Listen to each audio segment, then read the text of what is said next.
Hi everyone, we have a Bobby come back again, and we mentioned about dementia last week about hide and seek. So you have listened to our show, then you'll be able to find out how Bobby talk about the hide and seek. And today we're gonna talk about memory memory box because she's in the hospital, so we're not sure about the timing. So currently we're gonna be kind of rushing out for the memory box now. So go ahead, Bobby. Hi, everyone. Good morning.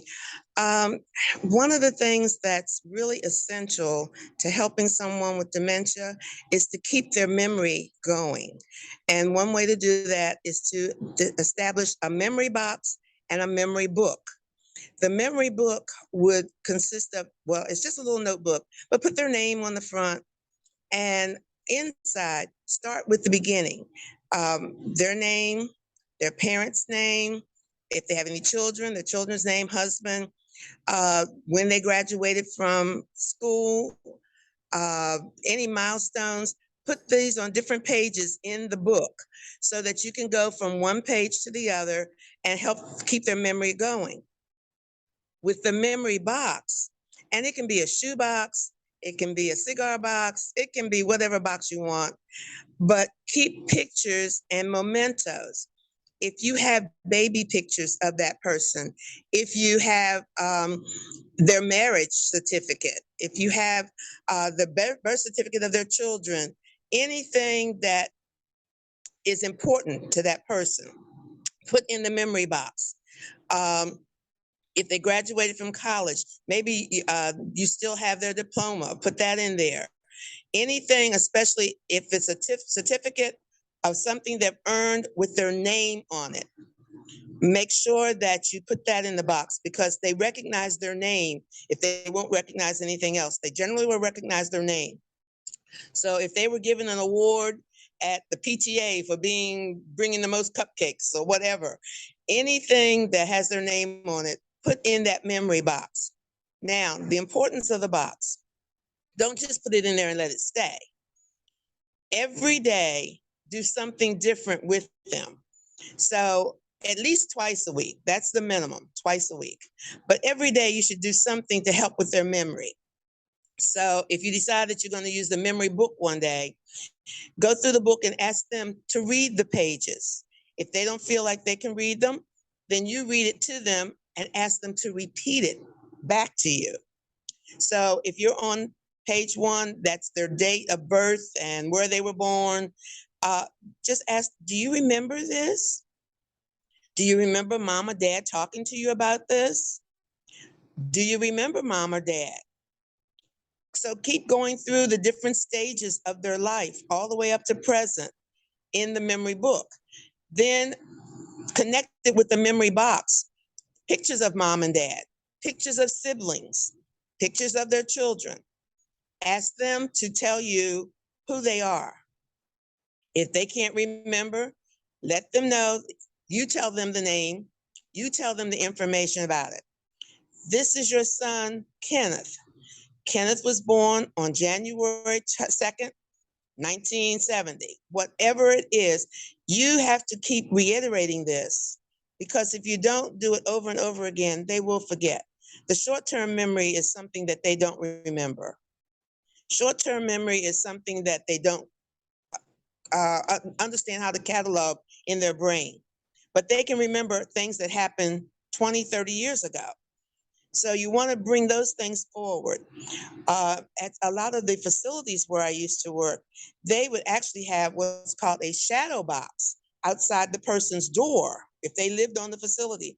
And in that box would be pictures, or even to the lady's corsage for when she went to the prom, or even her bouquet for when she got married. Anything that would help them. And a lot of times in facilities like that, if you're in assisted living facilities, that's how they remember to get back to their room because that shadow box reminds them, oh, this is my room, and they can go to it. So memory boxes, memory books, shadow boxes, they are all very important in the life of someone with dementia. Do you have any questions?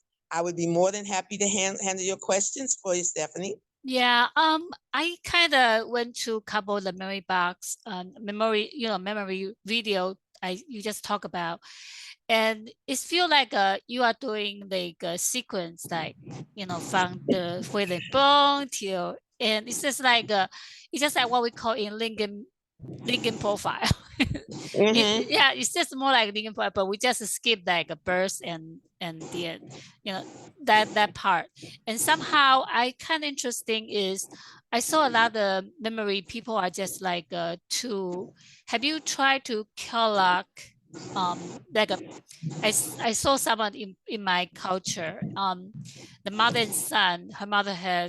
His mother has dementia, and then he tried to use the picture. They draw the card together, and then wherever you would just like where put the key, where put things like that. Do you think those kind of thing kind of like relate to the memory box, but kind of relate to the ideal? What do you think? It depends on the stage of dementia. If this is just someone starting out, if you can use color coding Mm-hmm. to show that, well, this is the key to go get into your room or what, those things really help. But like I said, Mm-hmm. anything that's going to help them with their memory is key. Mm-hmm. And especially because short-term memory is the thing that keeps going. So you have to do repetitive things over and over again for them to remember. Mm-hmm. I mean, even for eating, if they are not familiar with a particular food, to get them used to it, you may want to use color coding. All Mm-hmm. of your yellow vegetables and fruits together, all of your reds together, all your greens together, anything like that could really help with their memory and Mm-hmm. triggering the different things that are necessary. But again, memory books, memory boxes, shadow boxes, anything, color coding, anything that's going to help them with their memory is essential, Mm-hmm. because it's going to just get progressively worse. So you Right. want to keep them as cognizant of what's going on as Mm-hmm. possible, even to reading the newspaper to them, letting them watch news on TV as long as it's not violent. Mm-hmm. So I always make sure if they start talking about violent things, I turn it away from the station and get something else. They love game shows, and Mm-hmm. that can Yeah. help stimulate their memory too. Mm-hmm. So game shows, anything that's going to keep that memory going. My young lady, she loves Jeopardy. And we'll Mm-hmm. sit there and I'll coach her along, but she loves watching Jeopardy. And I think it Mm-hmm. really helps her memory, even though she's several stages into dementia. Mm-hmm. So anything that's going to help trigger their memory, help work with their thought process, that's what you need to use. But the memory book and memory box are really essential. And you need to work in it every day, but at least a minimum of twice a week. Mm-hmm. So all that memory things, do you think that all that stage, because we know this dementia stage, so do you think Mhm. that memory box will be go to even the end of the stage too? Even the end stages, I actually picked up from a children's store an ABC Mm-hmm. blocks, and I work with her with just the blocks and ask her to put those in the right order. Mm-hmm. She can start out. Generally, she can get as far as the D. She'll get A, B, C, and D, and then she starts getting confused. Mm-hmm. I also I do a color one too, and on the next one, I'm going to actually show you some of the things that I use. Mm-hmm. But where she can learn her colors, another where she learns shapes. I, Mm-hmm. I I just go to the dollar store and pick up the things in the children's section. Mm-hmm. But anything that stimulates their memory to keep it going, but make it fun for them. You don't want to Mm-hmm. Oh keep yeah. badgering them, because now if you start badgering them, they're going to get resentful and Mm-hmm. they're going to rebel against you and they're not going to work with you. So Yeah, make it exactly. fun. Definitely make it fun. So do you think the memory for all the client you have done so far, so you have create each one differently, right? Yes, because I've had the full gamut from just the Mm-hmm. first stages of dementia all the Right. way to full blown Alzheimer's. Mm-hmm. Alzheimer's patients are very easy to get along because they remember nothing. Mm-hmm. So there's no, Exactly. that's, they're not hard to work with. Mm-hmm. You get them up and bathed and dressed and feed them, they'll eat just about anything you give them because they don't remember it all. But it's the dementia patients, especially those who had prominent positions or Mm-hmm. who were in authoritative positions, because they have a hard time dealing with relinquishing Mm-hmm. their authoritative state to someone else. So when I have to tell someone, okay, it's time for you to take your shower, Mm-hmm. very rebellious. I'll take it when I get ready. Don't tell me what to do. So you have to work with the memory thing depending on what stage they're in. And that's why I say try everything, and even to children's toys and children's blocks and things that they have to work with their hands, how to buckle things, how to fasten, how to use a zipper. I have all those things that I work with. I see. So, can you give us a catalog? You have done so many patients. What is the most memorable memory box you've done?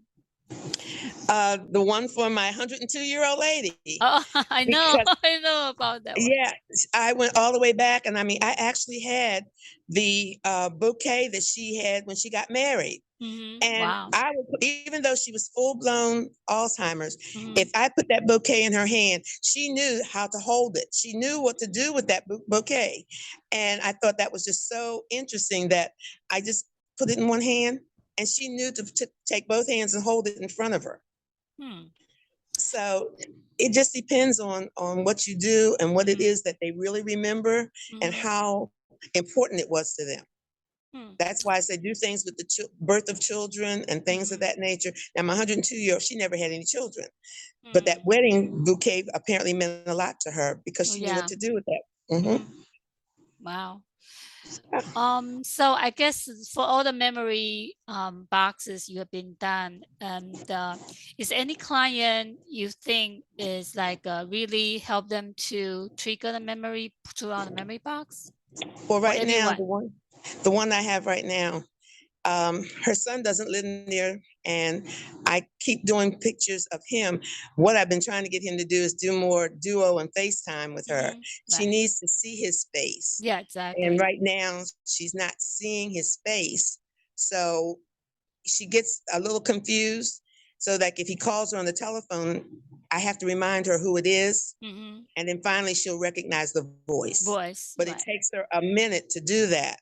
So that's what I'm saying. The voice and all, that's not, you need to actually have things that they can see, tangible items that they can touch.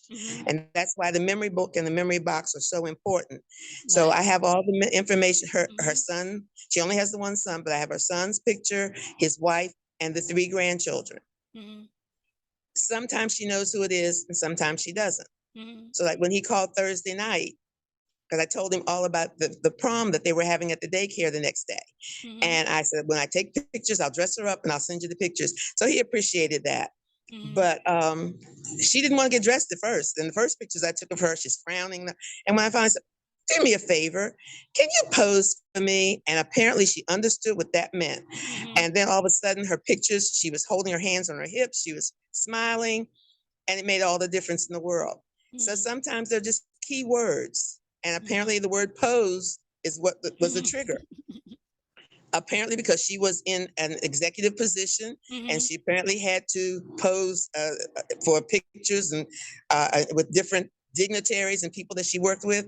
And that triggered it. And as soon as I said, would you pose for me? The pictures were all beautiful after that. I see. So I think from the high-NC and the memory box for this dementia patient you have been working with, do you think have any of I know you don't think prevention is possible, but I think I saw one study I just want to go to with you. 2000 NIH has a research about 2000 to 2012.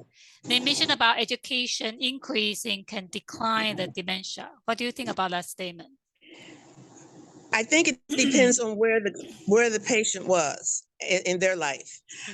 This patient started dementia at an early age. She started dementia in her early 60s. Oh, okay.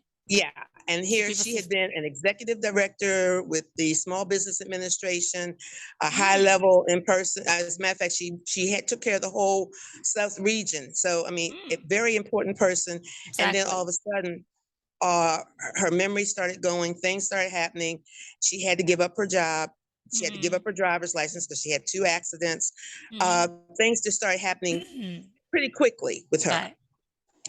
And it was a shock to the family because it did not run in the family. No one in the family had ever experienced it before.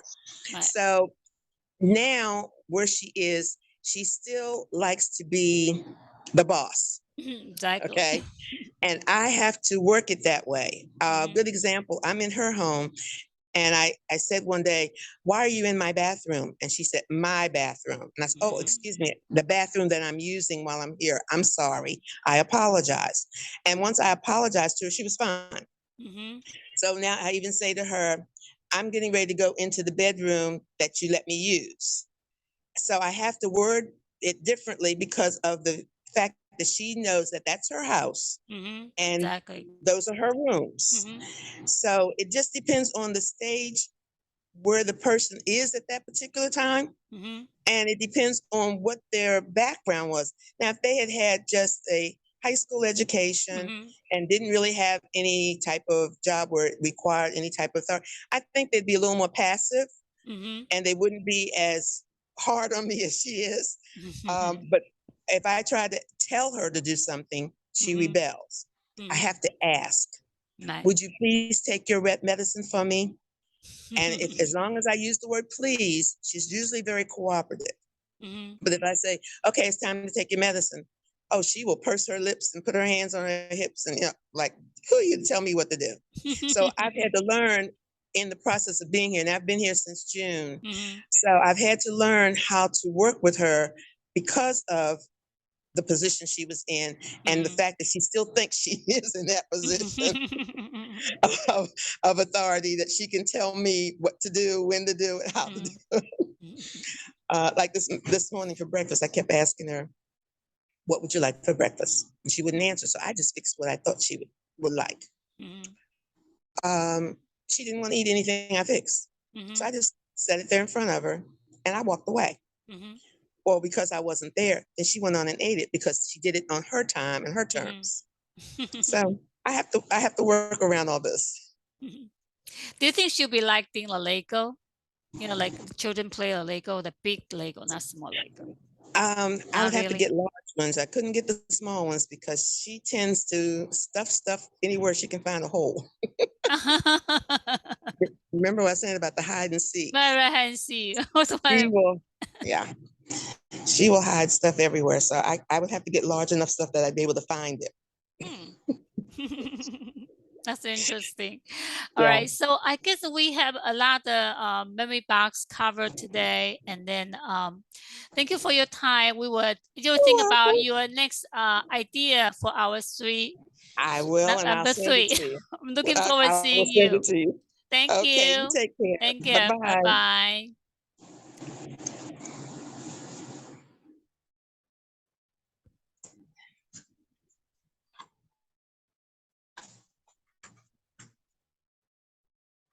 Thank you, Bobby, for coming to talk about the memory box. I have seen a lot of video talk about the memory box. I think it's like taking some of the most important thing back to the memory box for the dementia patient is important too. And look forward to bringing more program for our dementia section. Thank you for watching.